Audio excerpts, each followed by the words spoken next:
नमस्कार दोस्तों, चलिए जानते हैं हरियाणा की 50 फटाफट बड़ी खबरों को सिर्फ 10 मिनट में। लेकिन उससे पहले यह वीडियो आप किस जगह से देख रहे हैं हमें कमेंट में जरूर बताएं।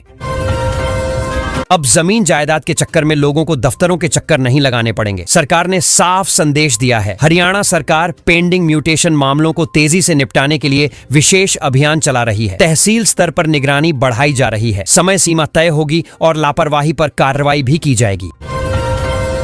बिजली कटौती की शिकायतों पर सरकार अब सख्त मूड में दिख रही है। हरियाणा सरकार ने डिस्कॉम्स को साफ निर्देश दिए हैं कि बिजली सप्लाई बाधित न हो और तकनीकी व वाणिज्यिक नुकसान कम किया जाए। अधिकारियों से नियमित रिपोर्ट मांगी गई है ताकि उपभोक्ताओं को निर्बाध और बेहतर बिजली मिल सके। हरियाणा ने केंद्र को साफ संदेश देते हुए अपनी जरूरतें सामने रख दी हैं। यूनियन बजट से पहले राज्य सरकार ने इंफ्रास्ट्रक्चर, कृषि और मेडिकल एजुकेशन के लिए अतिरिक्त बजट आवंटन की मांग की है। सरकार का कहना है कि इन क्षेत्रों में निवेश से रोजगार बढ़ेगा और विकास को नई गति मिलेगी। ग्रामीण विकास को लेकर हरियाणा ने बड़ी मांग उठाई है। यूनियन बजट से पहले राज्य ने RIDF और UIDF फंड की सीमा बढ़ाने की मांग की है। सरकार का तर्क है कि इससे सड़कों, जलापूर्ति और ग्रामीण ढांचे के काम तेज होंगे और पंचायत स्तर पर विकास योजनाओं को मजबूती मिलेगी।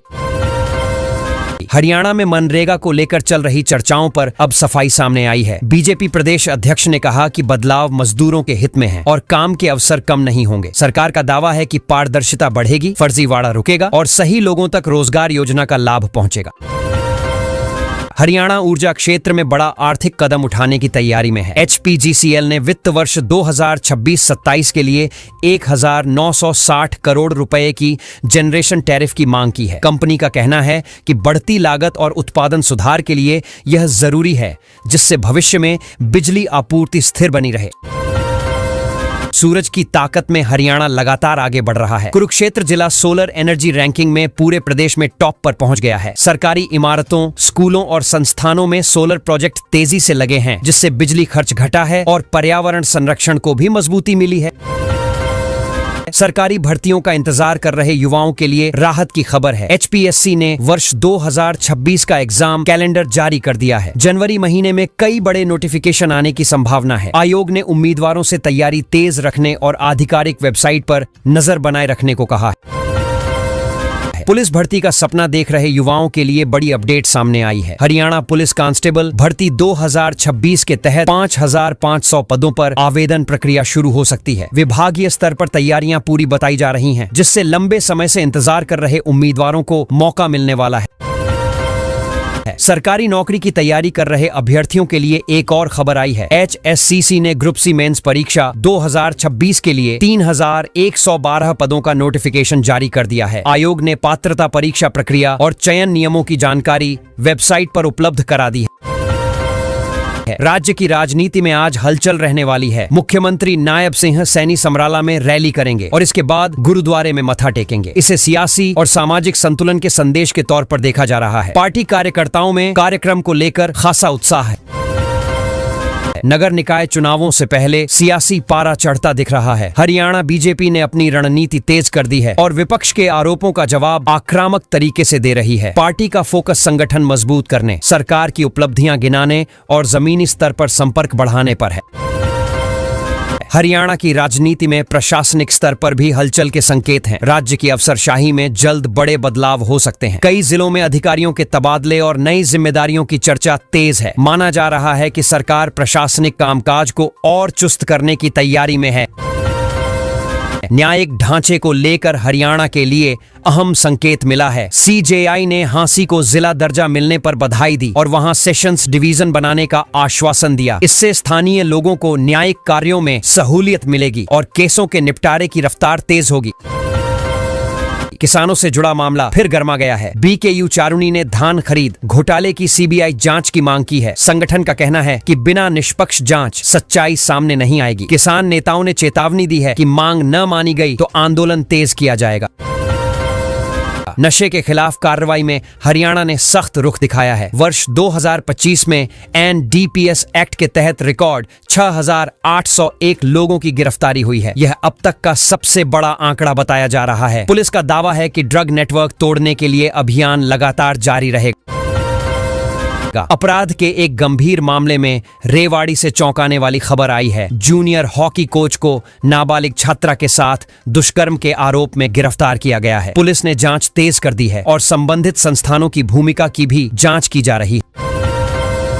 मानवता को झकझोरने वाला मामला सामने आया है। हरियाणा में एक व्यक्ति को नाबालिग को बंधुआ मजदूरी में धकेलने के आरोप में गिरफ्तार किया गया। प्रशासन ने साफ किया है कि बच्चों के शोषण के मामलों में किसी भी तरह की नरमी नहीं बरती जाएगी और सख्त कार्रवाई होगी।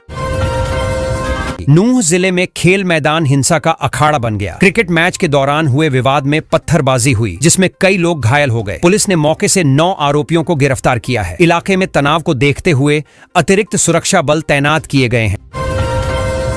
राज्य की राजनीति में बयानबाजी तेज हो गई है। विपक्षी नेता रणदीप सुरजेवाला ने बीजेपी सरकार पर युवाओं के सपने बर्बाद करने का आरोप लगाया। उन्होंने कहा कि बेरोजगारी और भर्तियों में देरी से युवा हताश हैं। सरकार पर जवाबदेही तय करने की मांग भी की गई।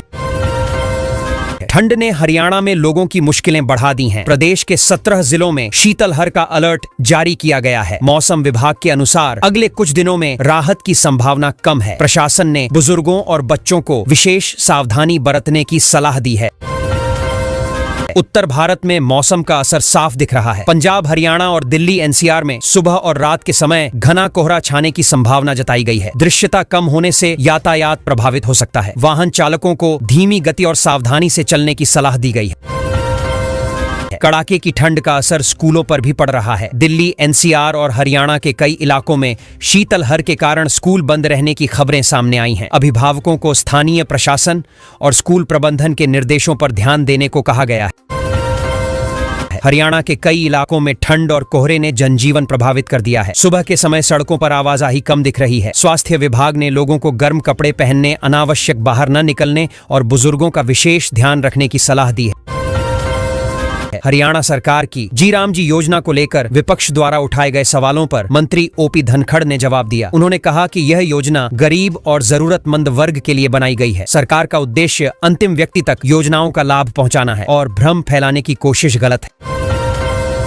हरियाणा सरकार ने राज्य स्तर की डीशा कमेटी के गठन में संशोधन किया है। इस बदलाव का उद्देश्य केंद्र और राज्य की योजनाओं की बेहतर मॉनिटरिंग करना है। नई समिति में जनप्रतिनिधियों की भागीदारी बढ़ाई गई है, जिससे विकास कार्यों की समीक्षा और प्रभावी तरीके से की जा सके।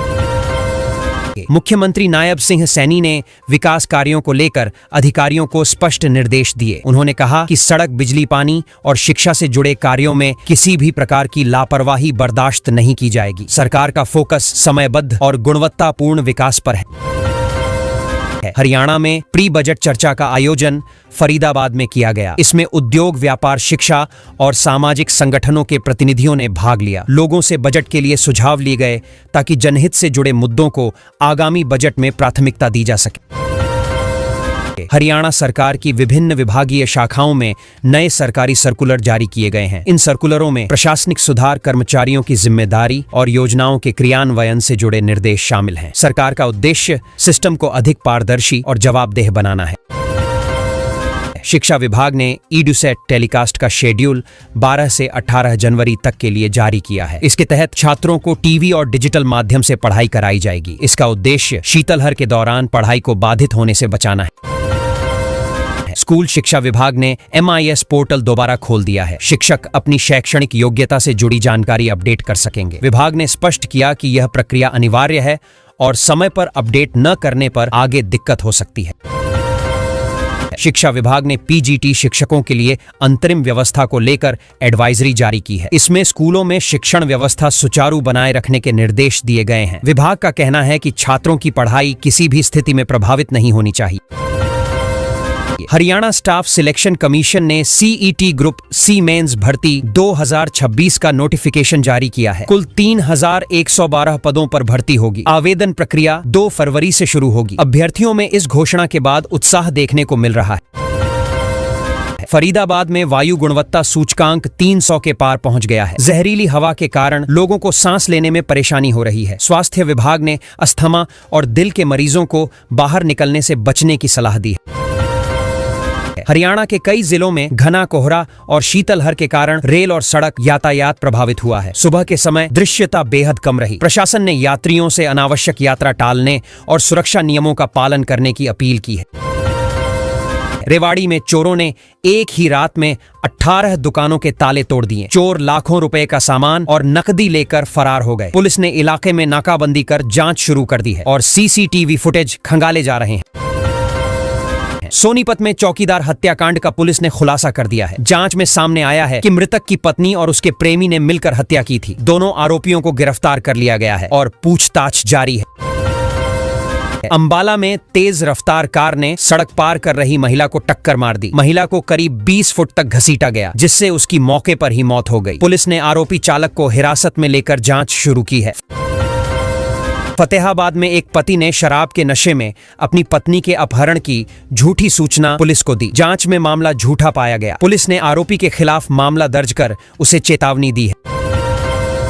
पानीपत में एक दुकानदार से 1 करोड़ रुपए की रंगदारी मांगी गई। पैसे न देने पर बदमाशों ने फायरिंग कर दहशत फैलाई। पुलिस ने मामला दर्ज कर जांच शुरू कर दी है और आरोपियों की तलाश जारी है। यमुनानगर में आज के लिए कई सरकारी कार्यक्रमों की सूची जारी की गई है। विभिन्न विभागों के उद्घाटन और समीक्षा बैठकें प्रस्तावित हैं। प्रशासन ने सुरक्षा व्यवस्था कड़ी कर दी है और अधिकारियों को सतर्क रहने के निर्देश दिए गए हैं। हरियाणा बीजेपी प्रमुख और सिंगर रॉकी मित्तल को कथित गैंगरेप मामले में कोर्ट से क्लीन चिट मिल गई है। अदालत ने दूसरी कैंसिलेशन रिपोर्ट को मंजूरी दे दी। इस फैसले के बाद राजनीतिक हलकों में चर्चाएं तेज हो गई। जिंद जिले में 37 वर्षीय महिला ने 11वें बच्चे के रूप में बेटे को जन्म दिया है। इससे पहले महिला की 10 बेटियां हैं। यह मामला सामाजिक और स्वास्थ्य दोनों दृष्टिकोण से चर्चा का विषय बना हुआ है। खेलो इंडिया बीच गेम्स 2026 में हरियाणा की महिला टीम ने सेपक टकराव प्रतियोगिता में गोल्ड मेडल जीता है। इस जीत से राज्य में खेल प्रेमियों में खुशी की लहर है और खिलाड़ियों को बधाइयां दी जा रही हैं। हरियाणा सिविल सर्विसेज परीक्षा 2026 के पैटर्न में बदलाव किया गया है। अब प्रीलिम्स परीक्षा के कुल अंक 400 कर दिए गए हैं। आयोग का कहना है कि इससे उम्मीदवारों की वास्तविक क्षमता का बेहतर मूल्यांकन हो सकेगा। HCS मेंस परीक्षा में अब 4 जनरल स्टडीज पेपर शामिल किए जाएंगे। सिलेबस को भी रिवाइज किया गया है। इस बदलाव से परीक्षा का स्तर अधिक व्यापक और समसामयिक होने की उम्मीद जताई जा रही है।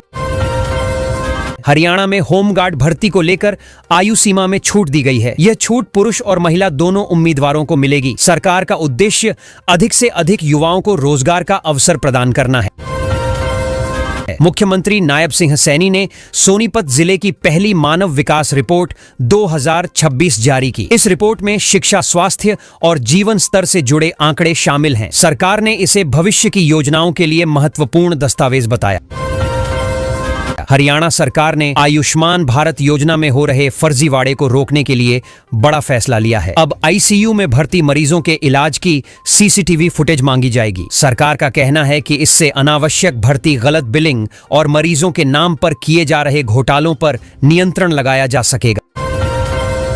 मुख्यमंत्री नायब सिंह सैनी ने हरियाणा में 1500 करोड़ रुपए के कथित महाघोटाले की जांच के आदेश दिए हैं। मुख्यमंत्री कार्यालय के अनुसार जांच एजेंसियां पूरे मामले की वित्तीय परतें खंगालेंगी। दोषी पाए जाने पर अधिकारियों और ठेकेदारों के खिलाफ कड़ी कार्रवाई की जाएगी। हरियाणा विजन डॉक्यूमेंट 2047 को अंतिम रूप दे दिया गया है। इस दस्तावेज में रोजगार सृजन, स्वास्थ्य सेवाओं में सुधार, डिजिटल गवर्नेंस और स्थानीय निकायों को सशक्त बनाने पर विशेष फोकस किया गया है। सरकार का दावा है कि यह दस्तावेज राज्य के दीर्घकालीन विकास की दिशा तय करेगा। दक्षिणी हरियाणा में बढ़ती जल संकट की समस्या को देखते हुए सरकार ने SYL कैनाल के उपयोग की योजना तैयार की है। इस योजना के तहत रेवाड़ी, महेंद्रगढ़ और आसपास के इलाकों को सिंचाई और पेयजल की पर्याप्त आपूर्ति सुनिश्चित करने पर काम किया जाएगा। हरियाणा में IMT क्षेत्रों के विस्तार को लेकर सरकार ने बड़े ऐलान किए हैं। औद्योगिक क्षेत्रों में काम करने वाले श्रमिकों के लिए सस्ती आवासीय योजनाएं लाई जाएंगी। साथ ही RRTS परियोजना से औद्योगिक शहरों को जोड़ने पर भी तेजी से काम होगा। हरियाणा विजिलेंस ब्यूरो अब भ्रष्टाचार पर लगाम लगाने के लिए आर्टिफिशियल इंटेलिजेंस का इस्तेमाल करेगा। AI की मदद से सरकारी फाइलों, टेंडरों और भुगतान प्रक्रिया की निगरानी होगी। इससे रिश्वतखोरी और अनियमितताओं की पहचान जल्दी होने की उम्मीद है। है। मुख्यमंत्री नायब सिंह सैनी ने चंडीगढ़ में जापान के मिजुहो बैंक के मैनेजिंग डायरेक्टर से मुलाकात की बैठक में हरियाणा में निवेश बढ़ाने, इंडस्ट्रियल फाइनेंस और इंफ्रास्ट्रक्चर प्रोजेक्ट्स में जापानी सहयोग पर विस्तार से चर्चा हुई। मुख्यमंत्री नायब सिंह सैनी ने हरियाणा के युवा प्रतिनिधिमंडल को नेशनल यूथ फेस्टिवल के लिए रवाना किया। उन्होंने युवाओं से राज्य का नाम रोशन करने की अपील की और कहा कि सरकार युवाओं की प्रतिभा को आगे बढ़ाने के लिए हर संभव सहयोग करेगी।